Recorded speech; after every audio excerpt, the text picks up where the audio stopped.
D K Shivakumar ದೆಹಲಿಗೆ ಹೋಗ್ತಿದ್ದಾರೆ. ಇರೋದ್ರಲ್ಲೇ ಒಂದಿಬ್ಬರು ರಾಜೀನಾಮೆಯನ್ನು ಕೊಡಿಸಿ ಹೊಸಬ್ರನ್ನ ತೆಗೆದುಕೊಳ್ಳಿಕ್ಕೆ ಹೈಕಮಾಂಡ್ ಅನುಮತಿಯನ್ನು ಪಡ್ಕೊಳ್ಳಿಕ್ಕೆ ದೆಹಲಿಗೆ ಹೋಗ್ತಿದ್ದಾರೆ ಅಂತೇಳಿ ಗೊತ್ತಾಗಿದೆ.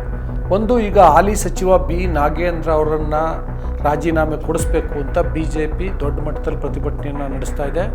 ಅನಸೂಯ ಅವ್ರನ್ನ ಸೇರಿಸ್ಕೊಂಡ್ಬಿಟ್ರೆ ಆಗ ಮಹಿಳಾ ಮಂತ್ರಿನೂ ಸೇರ್ಕೊಂಡಂಗಾಗುತ್ತೆ ಮಂತ್ರಿಮಂಡಲಕ್ಕೆ. ಜೊತೆಗೆ ನಾಗೇಂದ್ರ ಅವರು ತೆರವು ಮಾಡುವಂಥ ST ಸಮುದಾಯಕ್ಕೂ ಪ್ರಾತಿನಿಧ್ಯ ಕೊಟ್ಟಂತಾಗುತ್ತೆ, ಜಿಲ್ಲೆಗೂ ಪ್ರಾತಿನಿಧ್ಯ ಕೊಟ್ಟಂತಾಗುತ್ತೆ ಅನ್ನುವ ಲೆಕ್ಕಾಚಾರದಲ್ಲಿ ಖಾತೆ ಹಂಚಿಕೆ ಸಂದರ್ಭದಲ್ಲೇ ನೋಡಿ ಯಾಕೆ ತಡ ಆಯಿತು ಅಂತಂದರೆ ಸಿದ್ದರಾಮಯ್ಯ ಅದರಲ್ಲಿ ಇನ್ವಾಲ್ವ್ ಆಗಲಿಲ್ಲ. ನೀವು ನಾನು ಹೇಳಿದಂತೆ ಬಸವರಾಜ ಶಿವಣ್ಣನವರನ್ನು ಮಂತ್ರಿ ಮಾಡಿಲ್ಲ, ಹಾಗಾಗಿ ನಿಮ್ಗೆ ಇಷ್ಟ ಬಂದಂಗೆ ಮಾಡ್ಕೊಳ್ಳಿ ಅಂತೇಳಿ ಅವರು ಅಂತರವನ್ನು ಕಾಯ್ಕೊಂಡ್ರು. ಅದರಿಂದಾಗಿ ಕಾಂಗ್ರೆಸ್ ಹೈಕಮಾಂಡ್ಗೆ ಡಿ ಕೆ ಶಿವಕುಮಾರ್ಗೆ ದೊಡ್ಡ ಸಂಕಟ ಸೃಷ್ಟಿಯಾಗಿತ್ತು. ಟೆನಿಕಾಸ್ಟ್ ಸಿದ್ದರಾಮಯ್ಯ ಅವರ ಮನವೊಲಿಸಿಕೊಳ್ಳೇಬೇಕು. ಒಕ್ಕಲಿಗ ಸಮುದಾಯದಲ್ಲೇ ಯಾರಿಗಾರು ರಾಜೀನಾಮೆಯನ್ನು ಕೊಡಿಸ್ಬೇಕು. ಆ ಪೈಕಿ ಕೃಷ್ಣ ಬೈರೇಗೌಡರನ್ನು ಕೊಡಿಸೋಕ್ಕಾಗಲ್ಲ, ಯಾಕೆಂದರೆ ಅವರು ಹೈಕಮಾಂಡ್ ಇದು ಕ್ಯಾಂಡಿಡೇಟ್. ಶಿವಲಿಂಗೇಗೌಡರು, ಅರಸೀಕೆರೆ ಶಿವಲಿಂಗೇಗೌಡರನ್ನು ಕೊಡಿಸೋಣ ಅಂತಂದರೆ ಅವರು ಮೊನ್ನೆ ಅಷ್ಟೇ ಮಂತ್ರಿಮಂಡಲಕ್ಕೆ ಸೇರಿದ್ದಾರೆ. ಜೊತೆಗೆ ಮಾಜಿ ಮುಖ್ಯಮಂತ್ರಿ ಸಿದ್ದರಾಮಯ್ಯ ಅವರ ಕ್ಯಾಂಡಿಡೇಟ್ ಅವರು ಸಮುದಾಯದವರು ಅಂತ ರೆಡ್ಡಿ ಅವ್ರನ್ನ ಹೇಳ್ಕೊಳ್ತಾರೆ. ಅದರಿಂದಾಗಿ ಅದನ್ನು ಕನ್ಸಿಡರ್ ಮಾಡ್ತಾರೆ. ಬಟ್ ರೆಡ್ಡಿ ಕಮ್ಯುನಿಟಿ ಕಂಪೇರ್ ಮಾಡಿಕೊಂಡ್ರೆ ಅವರೊಬ್ಬರೇ ಮಿನಿಸ್ಟರ್ ಇರೋದ್ರಿಂದ ಅವ್ರನ್ನು ಟಚ್ ಮಾಡೋಕ್ಕಾಗಲ್ಲ. ಮಾಗಡಿ ಬಾಲಕೃಷ್ಣ ಅವರು ರಾಮನಗರ ಜಿಲ್ಲೆಯವರಾಗಿರೋದ್ರಿಂದ ಡಿ ಕೆ ಶಿವಕುಮಾರ್ಗೆ ಒಂಥರ ಪ್ರತಿಷ್ಠೆಯ ಪ್ರಶ್ನೆ. ಏನು ಮಾಡ್ತಾರೆ ಗೊತ್ತಿಲ್ಲ. ಮುಖ್ಯಮಂತ್ರಿ ಡಿ ಕೆ ಶಿವಕುಮಾರ್ ಮೇಲೆ ಬಹಳ ಒತ್ತಡ ನಿರ್ಮಾಣ ಆಗ್ತಾ ಇದೆ. ನಮಸ್ಕಾರ, ವಾರ್ತಾ ಭಾರತೀಯ ವೀಕ್ಷಕರಿಗೆ ಈ ಸ್ಪೆಷಲ್ ಎಕ್ಸ್ಪ್ಲೇನರ್ಗೆ ಸ್ವಾಗತ. ನಾನು ಧರಣೀಶ್ ಪೊಕ್ಕನಕೆರೆ. ರಾಜ್ಯದಲ್ಲಿ ಸಂಪುಟ ವಿಸ್ತರಣೆ ಕಸರತ್ತು ಸುಮಾರು 2 ತಿಂಗಳು ತೆಗೆದುಕೊಂಡಿತ್ತು. ಆದರೂ ಕೂಡ ಸಮಸ್ಯೆ ಬಗೆಹರಿದಂತೆ ಕಾಣಿಸ್ತಾ ಇಲ್ಲ. ಮತ್ತೊಮ್ಮೆ ಮುಖ್ಯಮಂತ್ರಿ ಡಿ ಕೆ ಶಿವಕುಮಾರ್ ದೆಹಲಿಗೆ ಹೋಗ್ತಿದ್ದಾರೆ. ಅದು ಈಗ ತಿಳಿದುಬರ್ತಿರುವಂತಹ ಮಾಹಿತಿಗಳ ಪ್ರಕಾರ ಸಂಪುಟ ಪುನರಚನೆಗೆ ಸಂಬಂಧಪಟ್ಟಂತೆ ಅಂತ. ಅಂದರೆ ಇರೋದ್ರಲ್ಲೇ ಒಂದಿಬ್ಬರು ರಾಜೀನಾಮೆಯನ್ನು ಕೊಡಿಸಿ ಹೊಸಬ್ರನ್ನ ತೆಗೆದುಕೊಳ್ಳಿಕ್ಕೆ ಹೈಕಮಾಂಡ್ ಅನುಮತಿಯನ್ನು ಪಡ್ಕೊಳ್ಳಿಕ್ಕೆ ದೆಹಲಿಗೆ ಹೋಗ್ತಿದ್ದಾರೆ ಅಂತೇಳಿ ಗೊತ್ತಾಗಿದೆ. ಏನು ಸಮಸ್ಯೆ ಅಂತಂದರೆ, ಒಂದು, ಈಗ ಹಾಲಿ ಸಚಿವ ಬಿ ನಾಗೇಂದ್ರ ಅವರನ್ನು ರಾಜೀನಾಮೆ ಕೊಡಿಸ್ಬೇಕು ಅಂತ BJP ದೊಡ್ಡ ಮಟ್ಟದಲ್ಲಿ ಪ್ರತಿಭಟನೆಯನ್ನು ನಡೆಸ್ತಾ ಇದೆ. ರಾಜ್ಯಾದ್ಯಂತ ಮಾಡ್ತಾ ಇದೆ, ಸದನದಲ್ಲಿ ಮಾಡಿತ್ತು. ಮತ್ತು ಸೆಪ್ಟೆಂಬರ್ 1ನೇ ತಾರೀಕಿಂದ ಸೆಪ್ಟೆಂಬರ್ 10ರವರೆಗೆ ರಾಯಚೂರಿಂದ ಬಳ್ಳಾರಿವರೆಗೆ ಕೂಡ ಪಾದಯಾತ್ರೆಯನ್ನು ಹಮ್ಮಿಕೊಂಡಿದೆ. ಆ ಮುಖಾಂತರ ಸರ್ಕಾರದ ವಿರುದ್ಧ ಒಂದು ಜನಾಭಿಪ್ರಾಯ ರೂಪಿಸಲಿಕ್ಕೆ BJP ಹೊರಟಿದೆ. ಇದು ನಂಬರ್ 1. ನಂಬರ್ 2, ಈಗ ಇರುವಂತಹ ಮಂತ್ರಿಮಂಡಲದಲ್ಲಿ ನೋಡಿದ್ರೆ ಮಹಿಳೆಯರಿಲ್ಲ. ಒಬ್ಬ ಮಹಿಳೆಯರಿಗೆ ಅವಕಾಶವನ್ನು ಮಾಡಿಕೊಡಲೇಬೇಕು. ಅದರಲ್ಲೂ ಈಗ ಮಹಿಳಾ ಮೀಸಲಾತಿ ಬಿಲ್ ಮಂಡನೆಗೆ ಸಂಬಂಧಪಟ್ಟಂತೆ ಇಡೀ ದೇಶಾದ್ಯಂತ ಚರ್ಚೆ ಆಗ್ತಿರುವಂಥ ಸಂದರ್ಭದಲ್ಲಿ ಕರ್ನಾಟಕದ ಮಂತ್ರಿಮಂಡಲದಲ್ಲಿ ಮಹಿಳೆ ಇಲ್ಲ ಅನ್ನೋದು ಕಾಂಗ್ರೆಸ್ ಪಕ್ಷಕ್ಕೆ ಮತ್ತು ಕಾಂಗ್ರೆಸ್ ಸರ್ಕಾರಕ್ಕೆ ಮುಜುಗರವನ್ನು ಉಂಟು ಮಾಡ್ತಾ ಇದೆ. ಅದರಿಂದಾಗಿ ಒಬ್ಬ ಮಹಿಳೆಯನ್ನು ಸೇರಿಸ್ಕೊಳ್ಳೇಬೇಕು. ನಾಗೇಂದ್ರ ರಾಜೀನಾಮೆ ಕೊಡಿಸ್ಬಿಟ್ರೆ ಆ ಸ್ಥಾನಕ್ಕೆ ಸಂಡೂರಿನ ಅನಸೂಯ ಅವ್ರನ್ನ ಸೇರಿಸ್ಕೊಂಡ್ಬಿಟ್ರೆ ಆಗ ಮಹಿಳಾ ಮಂತ್ರಿನೂ ಸೇರ್ಕೊಂಡಂಗಾಗುತ್ತೆ ಮಂತ್ರಿಮಂಡಲಕ್ಕೆ. ಜೊತೆಗೆ ನಾಗೇಂದ್ರ ಅವರು ತೆರವು ಮಾಡುವಂಥ ST ಸಮುದಾಯಕ್ಕೂ ಪ್ರಾತಿನಿಧ್ಯ ಕೊಟ್ಟಂತಾಗುತ್ತೆ, ಜಿಲ್ಲೆಗೂ ಪ್ರಾತಿನಿಧ್ಯ ಕೊಟ್ಟಂತಾಗುತ್ತೆ ಅನ್ನುವ ಲೆಕ್ಕಾಚಾರದಲ್ಲಿ ಕಾಂಗ್ರೆಸ್ ಪಕ್ಷದಲ್ಲಿ ನಾಗೇಂದ್ರ ಅವರ ರಾಜೀನಾಮೆಯನ್ನು ಪಡ್ಕೊಳ್ಳಿಕ್ಕೆ ಈಗ ಆಲ್ಮೋಸ್ಟ್ ನಿರ್ಧಾರ ಮಾಡಿದ್ದಾರೆ ಅಂತೇಳಿ ಗೊತ್ತಾಗ್ತದೆ. ಮತ್ತು ಬೇರೆಯವ್ರಿಗೆ ಬೇರೆ ರೀತಿ ಪರಿಣಾಮ ಬೀರ್ಬೋದು ಈ ಬೆಳವಣಿಗೆ. ಮುಖ್ಯಮಂತ್ರಿ ಡಿ ಕೆ ಶಿವಕುಮಾರ್ ಮೇಲೆ ಬಹಳ ಒತ್ತಡ ನಿರ್ಮಾಣ ಆಗ್ತಾ ಇದೆ. ಹಾಗಾಗಿ ಅವರು ಈ ಒಂದು ವಿಷಯವನ್ನು ಹೈಕಮಾಂಡ್ ಜೊತೆ ಚರ್ಚೆ ಮಾಡಲಿಕ್ಕೆ ಹೋಗ್ತಿದ್ದಾರೆ. ಇದು ಒಂದು.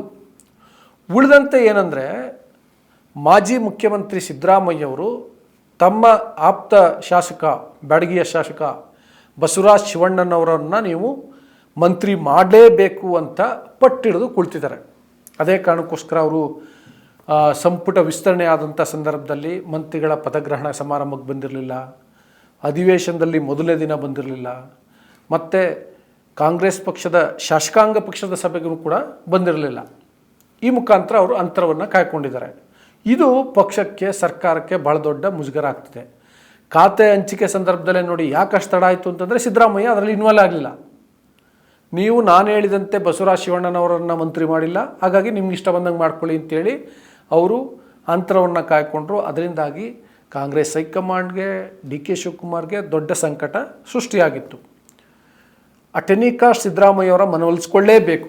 ಆ ಕಾರಣಕ್ಕೋಸ್ಕರ ಬಸವರಾಜ ಶಿವಣ್ಣನವರನ್ನು ಸೇರಿಸ್ಕೋಬೇಕು ಅಂತಂದರೆ ಯಾರು ಒಬ್ಬರನ್ನ ರಾಜೀನಾಮೆ ಕೊಡಿಸ್ಬೇಕು ಅಂತ ಒಂದು ಲೆಕ್ಕಾಚಾರ ಇದೆ. ಅದಕ್ಕೂ ಕೂಡ ಹೈಕಮಾಂಡ್ ಜೊತೆ ಚರ್ಚೆ ಮಾಡ್ತಾರೆ ಅಂತ ಹೇಳ್ತಿದ್ದಾರೆ. ಇನ್ನೊಂದು, ಈಗ ಒಟ್ಟು 34 ಜನ ಸಚಿವ ಸಂಪುಟದಲ್ಲಿ ಒಂದು ಸ್ಥಾನ ಖಾಲಿ ಇದೆ.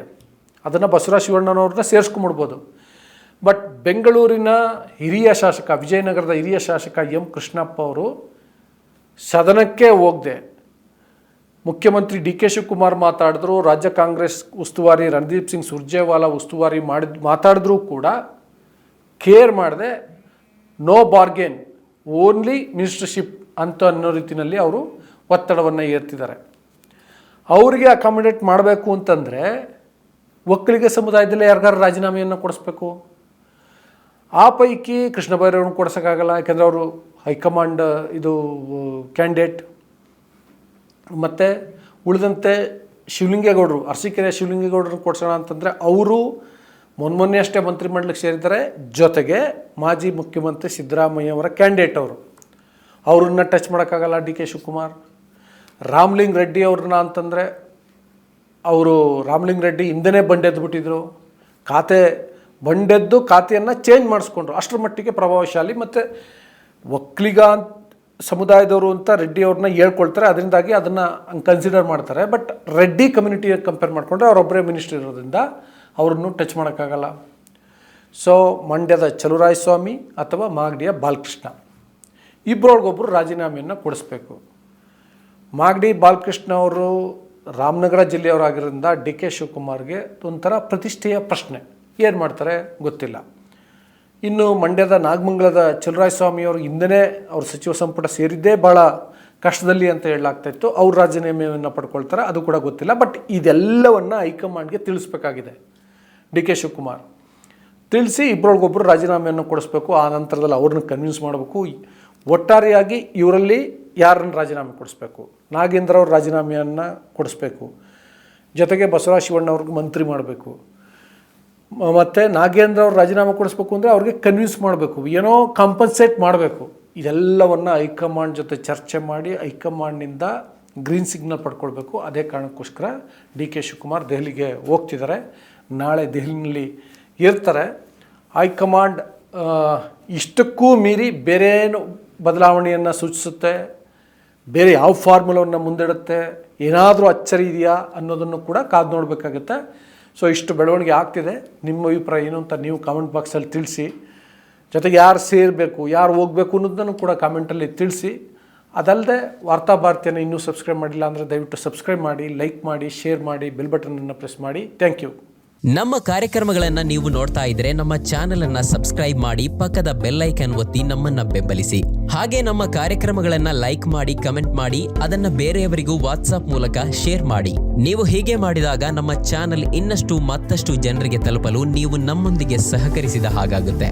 ಇದು ನೀವು ಯಾವುದೇ ಖರ್ಚಿಲ್ಲದೆ ಕೆಲವೇ ಸೆಕೆಂಡುಗಳಲ್ಲಿ ನೀಡಬಹುದಾದ ಸಹಕಾರ. ಧನ್ಯವಾದಗಳು.